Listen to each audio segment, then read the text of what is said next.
Hey, what is going on, all of you bus nuts, geeks, and enthusiasts out there? Welcome to another episode of Motor Coach World. My name is James. Hope you guys had a great 4th of July weekend, for those of you that celebrated in the States. Motor coach companies make money by selling trips to people who want to go places in comfort on their coach buses. Some of these people want to travel in groups to destinations of their choice. These type of trips are known as charters. For example, a high school booking a coach bus to take a group of students to a roller coaster theme park. Or it could be a tour agency that's created a tour to multiple locations that needs a charter bus to accommodate all of its passengers who paid for the tour package. Some charter bus companies like Peoria Charter have their own tour and travel agencies which create custom tour packages and advertise to the public. Which, by the way, next time you want to travel anywhere by bus locally or by air anywhere around the world, we have our own travel agency, so check out Peoria Charter Travel. I'll put the link down in the description box below for your next vacation. Bet you didn't know a bus company could get you airline tickets and take you to sandy beach resorts. With that said, today we're going to take a look into a whole other side of the motor coach world. An operation that only the most daring and bold coach bus company owners/managers would even consider diving into. Today, we're going to be talking about the line run. At around $500,000 per coach bus, along with thousands of dollars of monthly bills, it costs a lot to run a motor coach company. An owner of a coach bus company has to do whatever it takes to keep the wheels rolling. Otherwise, you'll go broke. I'm broke, ruined, destitute. Waiting for phone calls from groups of people to charter your bus is fine, but coach bus companies with larger fleets sometimes need to come up with other business ideas in order to diversify their services. So the million-dollar question is, how else can you get paying passengers into the seat of your coach buses? The answer? Go after the individual travelers, or otherwise known as commuters. If a coach bus company is located close enough to a large city with lots of people who travel in and out of the city, then it might be worthwhile to set up a line run. A line run is similar to what airlines do, as well as bus companies like Greyhound. Setting up a line run means creating a route to a series of destination stops that's preset by the bus company, where the buses are on a regular timetable and passengers can purchase their tickets. Now, it does take a lot of extensive research and surveying to figure out where to place your bus stops, because let's face it, if you pick a bunch of stops where nobody wants to go to, well, you're going to end up with very low ticket sales, which means you're going to be running buses up and down the road every day with 1 or 2 people on board, maybe even empty. And that's going to result in you, as a bus company owner, losing your shirt. You see, operating a line run means you are no longer selling an entire coach bus to a group where you charge them a rate based on time and distance for the entire bus. See, when you sell a coach to a group to go on a charter, you couldn't care less how many people the group is putting on your bus, so long as it's within your vehicle's capacity. But in a line run operation, you're selling individual seats now. And if you want to survive, you want to make sure those seats are full. Otherwise, you as the owner are going to be paying for the rest of those seats out of your own pocket. It goes without saying that a bus company owner starting a line run with the buses that he or she has involves lots of decisions that need to be considered carefully. So if you decide to start a service from the city of Urbana, Illinois, which is where I'm from, to Chicago O'Hare International Airport, one of the questions you'll have to answer is, how many times a day will you run this route? Too many trips a day could result in more expenses, such as needing more drivers and higher payroll. It also means more fuel and more buses needed, which means higher maintenance costs. Also, keep in mind that even if you have the ticket sales needed to keep a route like this going, the more trips to O'Hare you add to your daily schedule, the less passengers per bus you'll have. Which means you're hurting your business and using up your drivers and buses that could be doing other trips. But on the other hand, fewer trips on your daily schedule means saving money on expenses and more passengers concentrated on one vehicle, but may also turn away riders because of not enough options. Now, passengers giving you feedback will make it sound like the stop locations they want you to service will be so popular for your business that people will be breaking down the doors of your bus to get on. But make sure that the stop locations you pick will be profitable and popular. Do your own homework and use empirical data. not the word of one person that wants a motor coach to get them or their kid in college close to their front yard. Chances are the passenger calling you to tell you about where you should add a bus stop will not be as popular as they make it out to be. Also, too many stops on your route means longer travel times for passengers and drivers. If it's taking your bus service 4 hours to get to a destination that someone could drive to in 2 hours because of all the stops you've crammed onto your route along the way, no one is going to want to ride your service. Also, your drivers could run out of service hours and your miles that you put on your buses will be through the roof, which means more maintenance and fuel costs for you.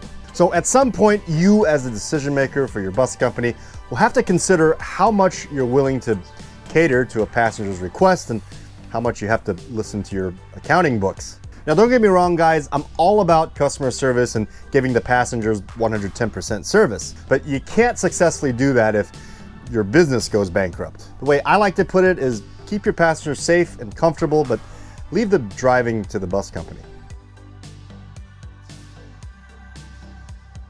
Where you pick up and drop off your passengers also needs to be chosen carefully. For one, how far is the stop off the beaten path or interstate? The farther your bus stop is off the main route means more mileage you put on your equipment and more fuel you burn. Now, it may only be 3 miles off the interstate, but an extra 3 miles multiple times a day can really add up over the years. Another thing to consider is the stop a popular one? If not, then you're kind of wasting mileage getting to and from that stop, which equates to money as well as wasting time that could result in shorter travel times for your passengers. Also, keep in mind that in most cases, places like large shopping centers or train stations and airport bus hubs will want money for you to make their venue one of your bus stops. And you definitely don't want to randomly start choosing your bus stops without asking permission from whoever owns or manages the property.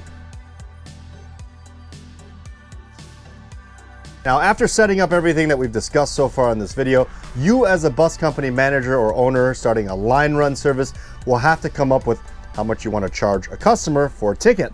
What you charge per ticket will determine how many passengers you'll need on your bus on a particular route to break even. For example, if it costs you $1,000 to run your bus from point A to point B and your tickets cost $50 a ticket, you'll need to sell at least 20 seats just to break even.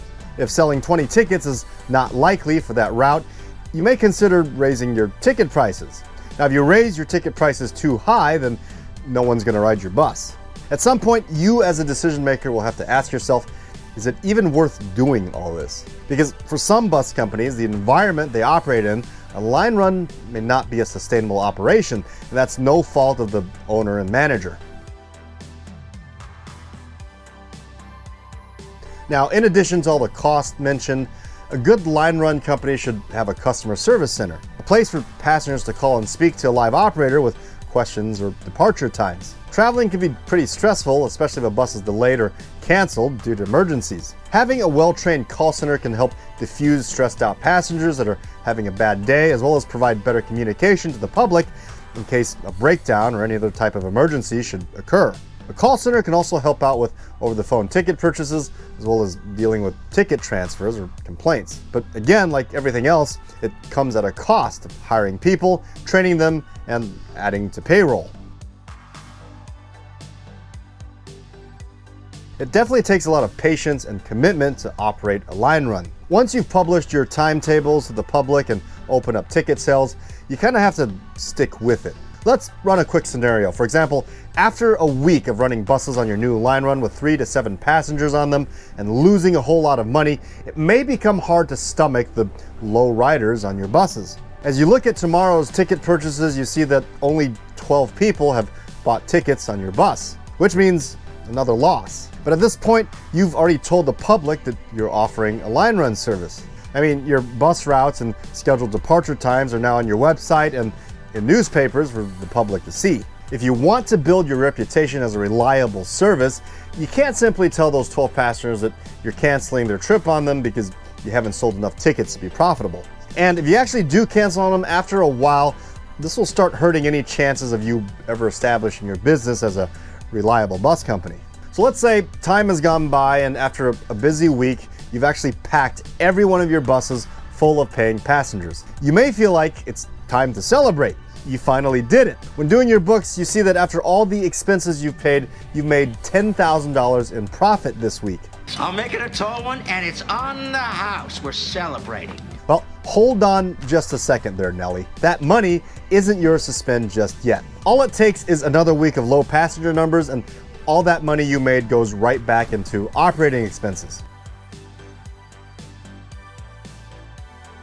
A good line run manager is constantly looking at ticket sales numbers. If you have a good ticketing system like the one we made in-house at Peoria Charter, we can track and forecast when the busy days are going to be. Around 8 months before any big travel day, we're usually already reserving buses, scheduling extra drivers, contacting third-party bus companies to help us, as well as putting together our luggage handler teams and coordinators for these busy days. When the day arrives, instead of the usual 1 bus per route, it could turn into 8 to 10 buses on one route. So to avoid the chaos of buses and drivers being surrounded by 400 passengers trying to get on a bus, our coordination teams and luggage loaders are usually deployed on these days to help keep things less chaotic. It really takes an analytical mind and patience to successfully build a line run business with a fleet of motor coaches. One that won't make knee-jerk decisions based on a day's worth of ticket sales or even a month. A good line run operation will actually never be able to fully optimize to full buses every day.